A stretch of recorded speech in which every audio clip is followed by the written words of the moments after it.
सागर से मिलने के लिए एक औरत आती थी। हाँ, सफेद साड़ी में थी वो।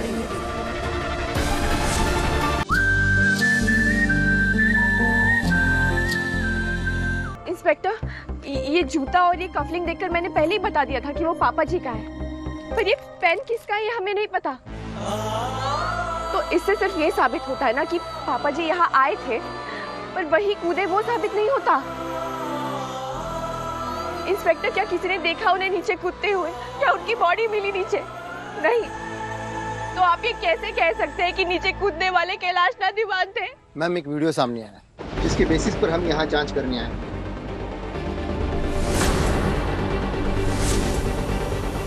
वो कपल देख रही हैं आप, वो यहाँ आसपास रील बना रहे थे सोशल मीडिया के लिए। उनके कैमरे में कूदने वाला रिकॉर्ड हो गया है। उन्होंने हमें तुरंत फोन करके बुलाया। ये देखिए वीडियो।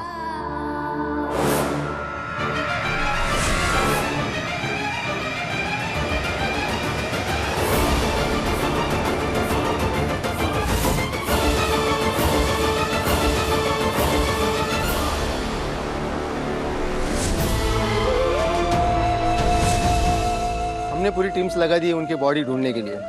वो यहाँ से सीधा नीचे नदी में गिरे थे। अब पानी का बहाव इतना तेज था कि उनकी बॉडी शायद। प्लीज एक बार आप कंफर्म कर दीजिए, ये मिस्टर कैलाश नाथ दीवानी है, हमें रिकॉर्ड में रखना है। किसी के कहने से मैं मान नहीं लूंगा। मेरे पापा परेशान होकर जान दे सकते हैं। उसे नहीं है, वो शेर है, फाइटर है, हार नहीं मानते हैं वो। अभी शांत। नहीं है पापा, वो जिंदा है।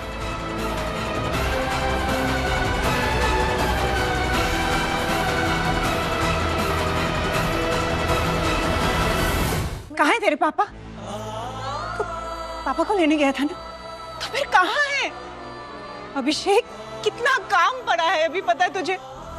दिवाली का दिन है, पूजा करनी है, दिए जलाने हैं, और फिर तेरा स्पेशल टेबल भी तो रेडी करना है ना। आज तुम्हारी स्पेशल छुट्टी होती है ना।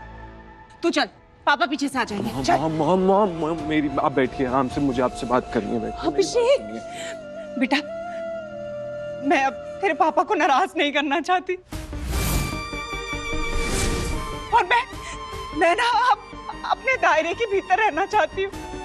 मुझे नहीं आना आगे, कोई बहस नहीं करनी उनसे, कोई बराबरी नहीं करनी। अभिषेक बेटा, मुझे मेरा पुराना हक वापस चाहिए। वो हक कि मैं उनके लिए गरम-गरम रोटियां बना सकूं, वो हक कि उनके पसंद की खीर बना के उन्हें खिला सकूं, उनका ध्यान रख सकूं। वही हक वापस चाहिए मुझे अभिषेक। तू चल चल, बहुत देर हो रही है, चल। मॉम। हम कैलाश नाथ दीवान अपनी बहू आरोही शिंदे से हर बात में उसकी मनमानी से तंग आ गए हैं। उसकी हरकतों की वजह से आज पूरा दीवान परिवार शर्मिंदा है। कितने बेवकूफ हैं ये दीवान, जो मैं दिखाना चाहती हूँ वही देखते हैं। कैलाश, तुम्हारे आखिरी शब्द भी मैंने लिखे हैं जो ये सुन रहे हैं। गर्त में घसीट दिया है उसने हमारे नाम को। नजरें नहीं मिला पा रहे हैं हम किसी से। लोग ताने देकर बताते हैं कि हमारी बहू का नाम गलत धंधों से जुड़ा है। दुनिया के सामने दीवान नाम मजाक बन गया है। इतने सालों की कमाई, इज्जत ऐसे जाते देखना हमें बर्दाश्त नहीं हो रहा है। इसलिए अब हमारे पास और कोई रास्ता नहीं है सिवाय इस जिंदगी से छुटकारा पाने के। हम जा रहे हैं। हमारी मौत के लिए जिम्मेदार है सिर्फ एक, आरोही शिंदे।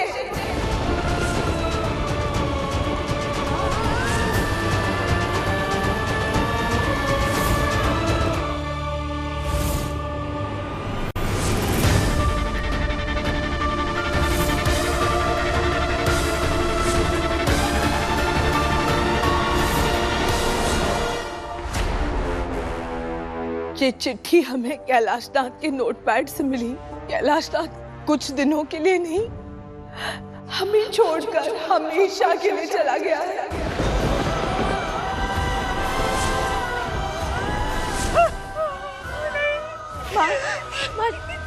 शांत हो जाइए।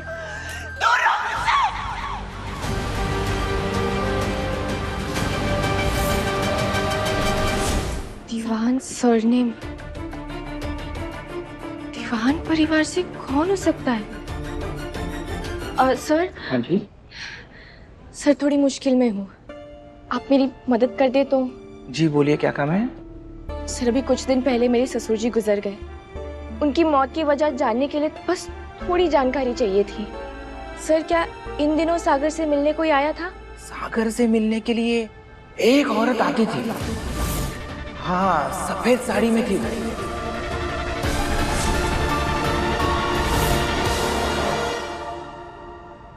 दिखने में कैसी थी? जवान या बूढ़ी? अरे मैडम, वो ना हमेशा चेहरा पल्लू से ढका करती थी।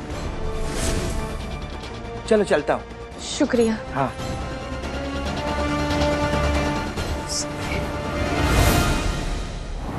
सागर से मिलने के लिए एक औरत आती थी। हाँ, सफेद साड़ी में थी वो। उसका सरनेम भी दीवान है। बुआ जी? हमें लगता है मृत आत्मा की शांति के लिए अंतिम क्रिया की रस्म पूरी कर लेनी चाहिए। लेकिन भाई साहब की बॉडी अभी मिली नहीं है जीजी, तो दाह संस्कार कैसे होगा? चिता पर क्या रखकर जलाएंगे? अंतिम संस्कार सिर्फ नश्वर शरीर के लिए नहीं, आत्मा की मुक्ति के लिए भी होना चाहिए।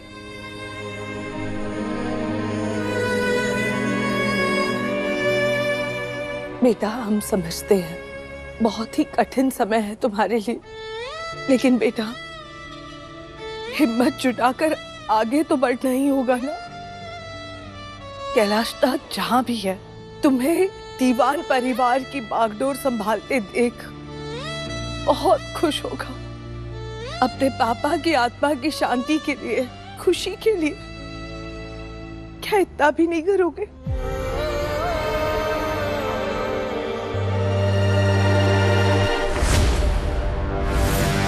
पापा जी की आत्मा को शांति तब मिलेगी जब हम उन्हें ढूंढेंगे जो खेल खेल रहा है दीवान परिवार के साथ।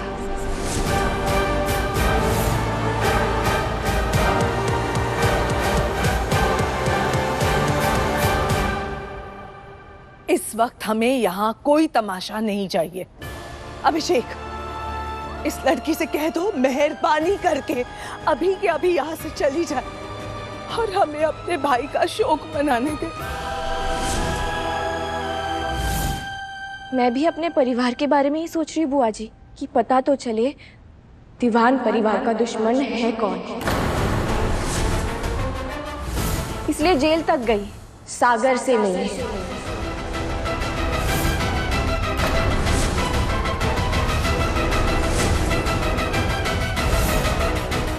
मैं जानती हूँ कि सही समय नहीं इन सब बातों के लिए, लेकिन हम और डिले नहीं कर सकते।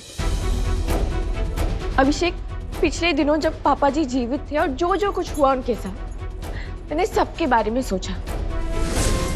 उससे एक चीज पक्की हुई,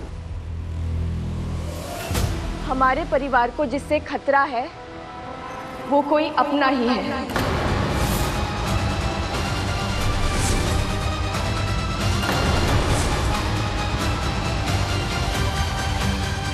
क्या बोल रही है?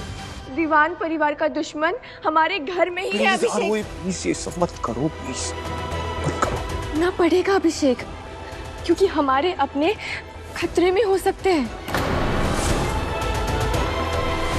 सागर ने मुझे बताया कि उसके हर बुरे काम में साथ देने वाला कोई एक दीवान है।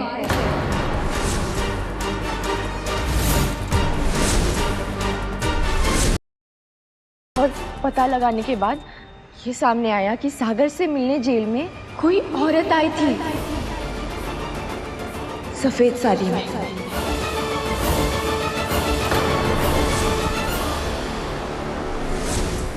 कौन हो सकती है सफेद साड़ी वाली औरत? भगवान के लिए बकवास बंद करो। सफेद साड़ी वाली औरत पे शक है तुम्हें? जिस भी भ्रम में अपना दिमाग डाला हुआ ना, बाहर निकालो वहां से।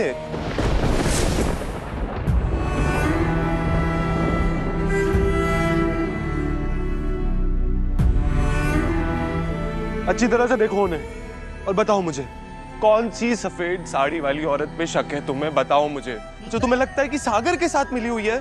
मेरी मॉम, हाँ, पति मर गया उनका, इसलिए सफेद साड़ी पहनी है उन्होंने। तुम्हें लगता है वो सागर के साथ मिली हुई है? मेरी चाची मिली हुई है, भाभी मिली हुई है, बुआ मिली हुई है। क्या लगता है तुम्हें परिवार है वो मेरा? एक झटके में तुमने सब पे इल्जाम लगा दिया। I lost my father यार। तुम्हारी जासूसी खत्म नहीं हो रही है। देखो मेरी माँ को क्या हालत हो गई है उनकी। माँ मुझे माफ कर दो, ये मेरी गलती है। मुझे समझना चाहिए था कि ये सही मौका नहीं है। पर मैं क्या करूँ, मुझे कुछ समझ नहीं आ रहा। मुझे तो अभी लग रहा है कि पापा जी हमें छोड़कर कहीं नहीं गए। वो अपने कमरे से आएंगे हमारे साथ। नहीं आरोही, वो कभी नहीं आएंगे।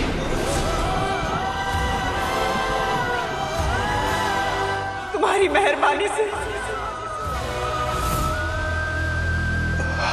आरोही, अभी सिर्फ अंतिम संस्कार पे ध्यान देते हैं। शांति से विदा करते हैं पापा को। शांति से विदा करना चाहते हो अपने पापा को? जब ये लड़की सबके सामने कैलाश नाथ के परिवार पर ही इल्जाम पे इल्जाम लगाए जा रही है। पता नहीं कौन से जन्म का बदला ले रही है ये। जब से इसके मनहूस कदम इस घर में पड़े हैं, तुम बताओ अभिषेक, कौन सी अच्छी बात हुई है? काल की तरह मंडरा रही है ये हमारे घर वालों के सर पर।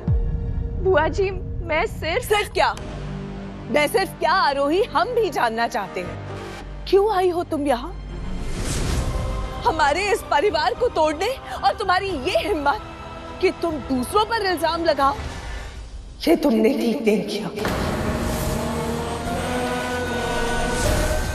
ऐसा तुम्हें नहीं करना चाहिए था।